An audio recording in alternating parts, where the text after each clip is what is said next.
What's going on, everybody, and welcome back to JohnnyKpicks. And in this video, I'll be going over my full card, picks and predictions. I don't have any bets right now because the lines haven't dropped for UFC Vegas 67, Imavov versus Gastelum. As always, please hit that like button, smash that subscribe button if you're new to the channel or if you haven't yet, and don't forget to turn on those notifications so you don't miss out on any of my new videos or live streams coming up. So before we get started, I'm going to do a quick little shout out because I just got this in the mail a few days ago. It is a shirt from our guy, Blood Money MMA Bets. I believe it's right here. And yes, this shirt is quality to the T. And I definitely recommend you trying to get one of these bad boys when he does promote them and put them up for giveaways or even just for sale. So definitely get one of those and check out his channel as well. So yeah, it seems like forever that we haven't had UFC fights, and I'm finally happy that we're almost there. We're like a week and a half away, but I wanted to get this out early for you guys because I'm sure everyone's dying to get these fights up, and then maybe we can get some early bets when the lines hit. As of now, when I did tape this video, the lines aren't out except the Imavov and Gastelum fight, but I don't have any bets yet, but like I said, I will have them. I'll even maybe do a separate bets video just so going over all my bets because it's such a big break. There's no lines. So we'll see what happens though. So first off, the bad news. The Rachmanov and Neal fight is canceled due to Neal getting injured in some way. Not sure what. But it doesn't look like they're going to find a fight for Shavkat, which sucks because I really want to see him fight. And I don't even care if he fights a UFC debutant. Like, I want to see this guy fight. He's that good. But hey, it is what it is. It's fights. We got 12 of them now. Hopefully we can keep 12. And yeah, let's get going. The first fight we have is Rebecki versus Nick Fiore. Rebecki is 16-1, 30 years old, 5'7" with a 66-inch reach. And Nick is 6-0, 25 years old, 5'11", and I'm not sure his reach. All right, so both these guys are making their UFC debut, but Nick is just taking this fight on short notice because Rebecki's original opponent backed out, I think, about a week ago, and not sure why, maybe injury reasons, but Rebecki is a very good wrestler with very good takedowns. He's kind of small for the lightweight division. His reach is only 66 inches, but he does like to push forward, and he uses his striking to set up his takedowns. He's got good cardio with a high pace, but he can be a little hittable at times when he does rush in to get those takedowns. And Nick is a solid grappler. He's got good submissions.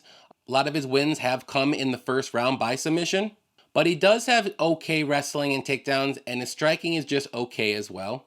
And the little red flag for me for Nick is he hasn't really fought the greatest competition. And when I say good competition, I mean he fought one guy with 90 losses or more twice, and he won. So take that for what you want to. But I'm going to go with Rebecki here. I think his wrestling is going to be too much. His cardio is going to be too much as well for Nick. We haven't seen Nick in the second round in most of his fights. Like I said, he gets a lot of first round finishes. And I do think his striking is better than Nick. So give me Rebecki here. I'm going to say by first or second round finish, maybe like a ground and pound knockout. Next fight we have is Priscilla Cachoeira versus Sarja Eubanks. Cachoeira is 12-4, 34 years old, 5'7" with a 65-inch reach. And Eubanks is 7-7, 37 years old, 5'4" with a 67-inch reach. So Cachoeira is a solid striker. She's not the most technical, but when she lands, she has tons of power, tons of finishing ability.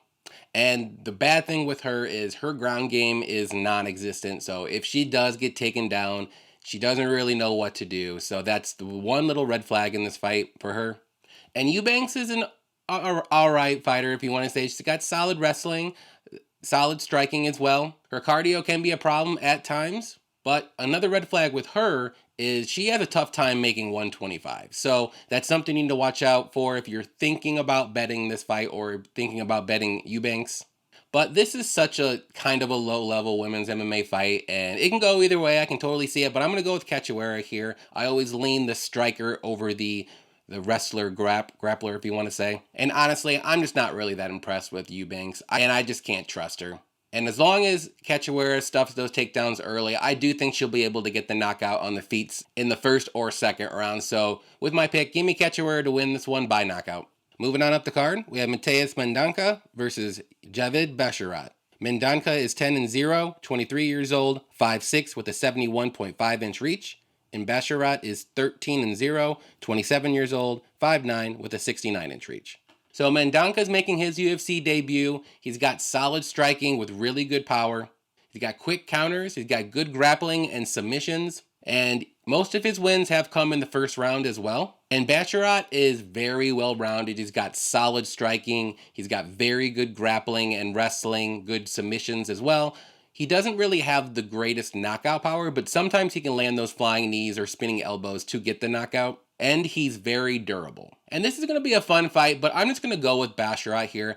Mendonca does seem like a solid UFC prospect, but I just think Basharat at this time is just a little bit better than him. And one little red flag with me with Mendonca is if this fight does get out of the first round, I'm not sure how his cardio is going to look. And we've seen Basharat in the third round getting those submissions or even going to a decision. So with my pick here, I'm going to go with Basharat, and I'm going to say this one does go the distance, and he wins like 29-28.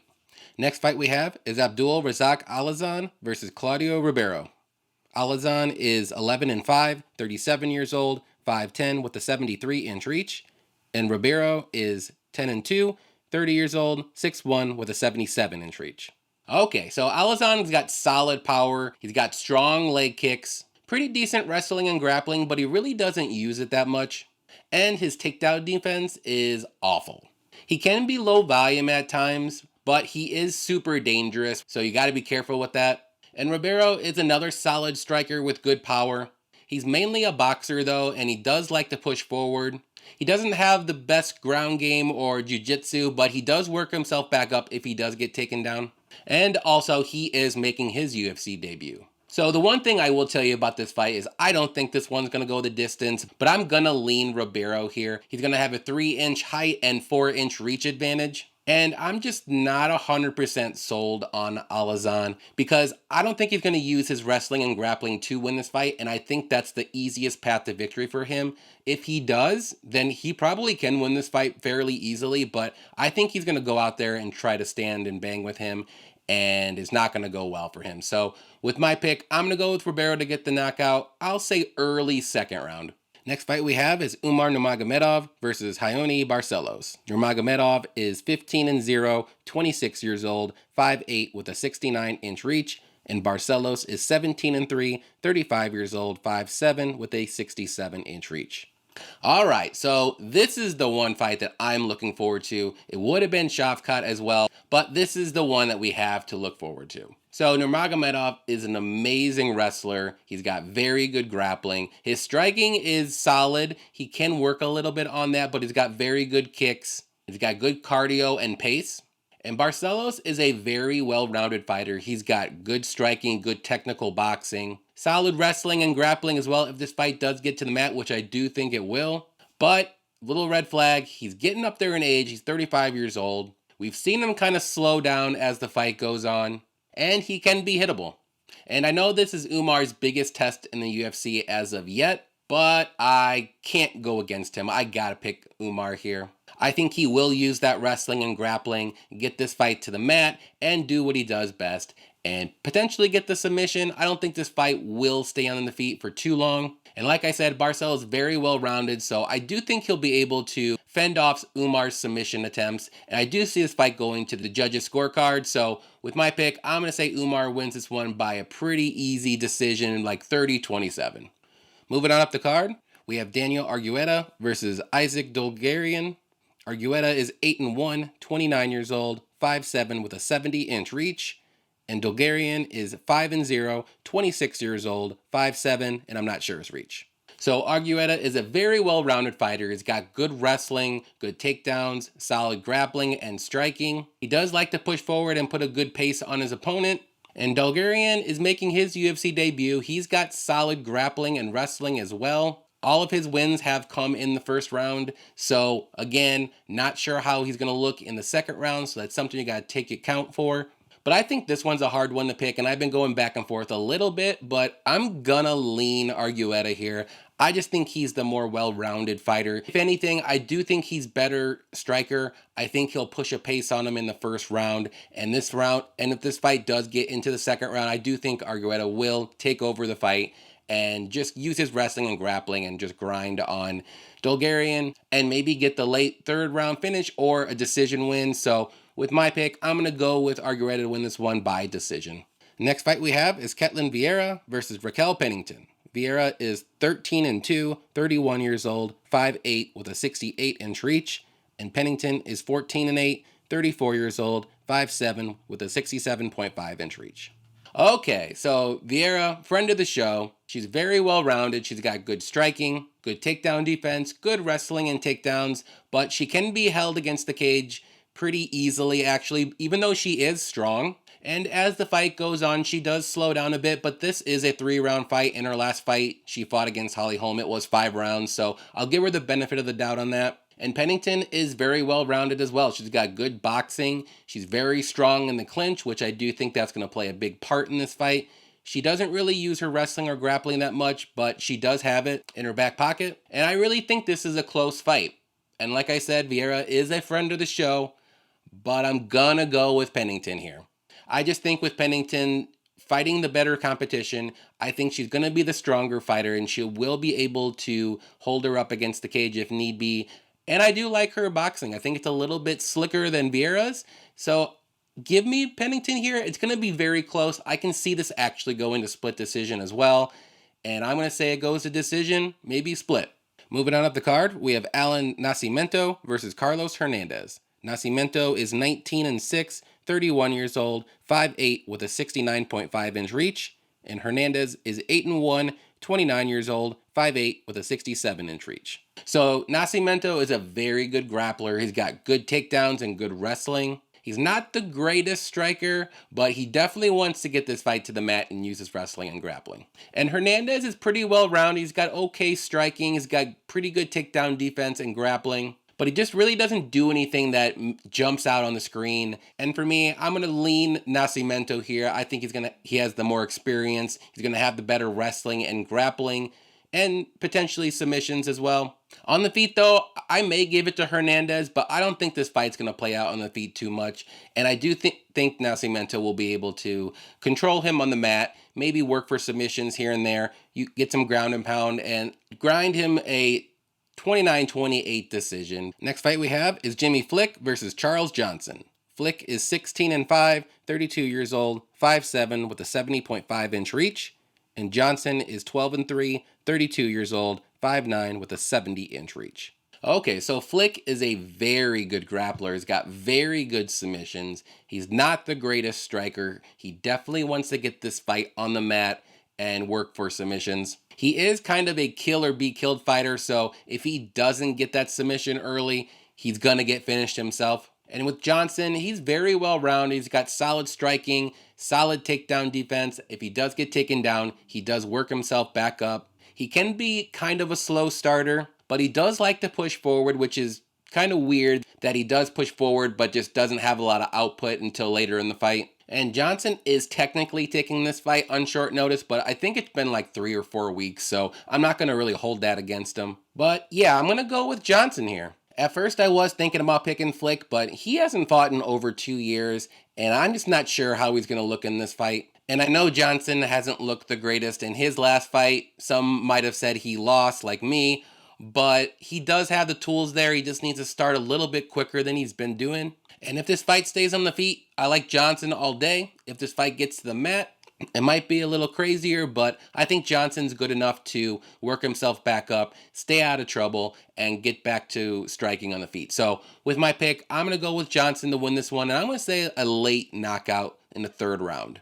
Next fight we have is Dan Ige versus Damon Jackson. Ige is 15-6, 31 years old, 5'7", with a 71-inch reach. Jackson is 22-4-1, 34 years old, 5'11", with a 71-inch reach. Okay, so this is going to be a very interesting fight. It's basically a striker versus grappler matchup. Ige is the striker here. He's got very good boxing, very good jab with solid power. He does have some wrestling in his back pocket that he can use, but I don't think he's going to want to use it in this fight. And the red flag for me with him is his takedown defense is not great. And once he is taken down, he can be controlled fairly easily. And Jackson's a very good grappler and wrestler. He's got solid striking, but he does want to get this fight to the mat. He uses his striking to set up his takedowns, and he's got very good submissions when he's on the mat. And honestly, this fight is very easy to break down, but we just don't know what's going to happen. If this fight stays on the feet, give me Ige all day. If this fight stays on the mat, give me Jackson all day. So who are we going to pick here? I'm torn, but I'm going to go with Ige here. I think he will be able to keep this fight on the feet for a decent amount of time at least. The one fight that Ige looked really bad when he was taken down was against Masvidal, and Masvidal is amazing. So I'll give him a little bit of pass on that, but Jackson's a very good grappler. He does control his opponents on the mat when he's on top. So that is a little worrisome for me. But like I said, I usually favor the striker over the grappler if I'm torn. So give me Ige here. He's fought the better competition. And for Jackson, this might be his toughest test in the UFC as of yet. So I think Ige will pull it off here. I don't think there's going to be a finish because both guys are pretty tough. So give me Ige here to win a very close 29-28 decision. Next fight we have is Punahele Soriano versus Roman Kopylov. Soriano is 9-2, 30 years old, 5'11", with a 72.5-inch reach. And Kopylov is 9-2, 31 years old, 6 foot, with a 75-inch reach. So Soriano is a solid striker. He's got lots of power in his hands. He's not the most technical, but he's very durable. He does have good wrestling when he uses it, but he doesn't use it that much. And his takedown defense is not good. But the one good thing about that is he will not have to worry about that at all in this fight. And Kopylov is a very good kickboxer. He's very technical. I don't think he has as much power as Soriano is, but he does have knockout power. He can be low volume. He doesn't really have a ground game, but his takedown defense is pretty good. I think it's around 87%. But yeah, this is a very close fight too if it stays on the feet, but give me the guy that has more options. Hopefully he uses those options in Soriano. I think if he does go for takedowns, he'll be able to get them eventually, especially later in the fight. And on the feet, Soriano has that knockout power. If he just goes in, I think he'll be able to take 1 or 2 punches and maybe land even a harder shot on Kopylov, and maybe that'll knock him out. So I think Soriano has more options to win this fight. Kopylov, I'm going to say his only option here is maybe by decision. I don't see him knocking out Soriano. So with my pick, give me Soriano to win this one, and I'm going to say he does end up getting that finish in the second round, knockout. All right, main event time here. We have Kelvin Gastelum versus Nasruddin Imavov. Gastelum is 17-8, 31 years old, 5'9", with a 71.5-inch reach. And Imavov is 12-3, 26 years old, 6'3", with a 75-inch reach. So Gastelum is a very solid fighter. He's well-rounded with solid striking. He does have some wrestling that he can use. He's got decent power. And he definitely has the cardio to go all 5 rounds in this fight. He definitely has fought the better competition, but every time he does fight the better competition, if he goes up, he loses. So he hasn't really looked that great in his losses either.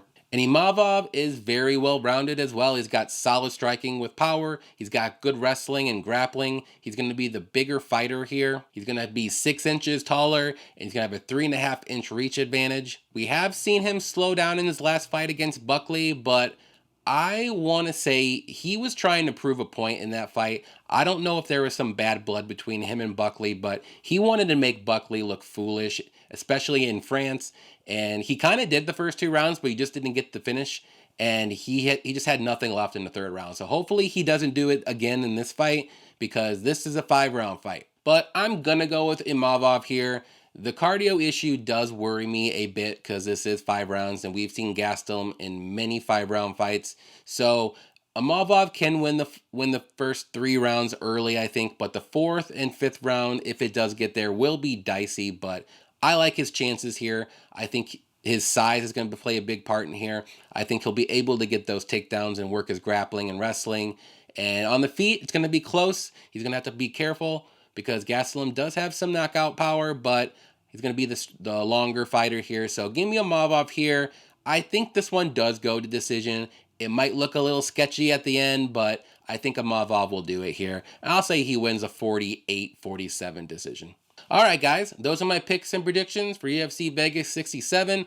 Like I said, I don't have any bets right now because the lines haven't dropped yet, but stay tuned. I may just do a whole bets video by itself the week of the fights, and I can tell you all my bets then. But I always post my bet slips on my Instagram and my Twitter, and also in the comment section below. So definitely you want to check that out throughout the week. But yeah, I hope everybody enjoys the fights. They're finally back, even though it's going to be about a week and a half. So until next time, happy fight night.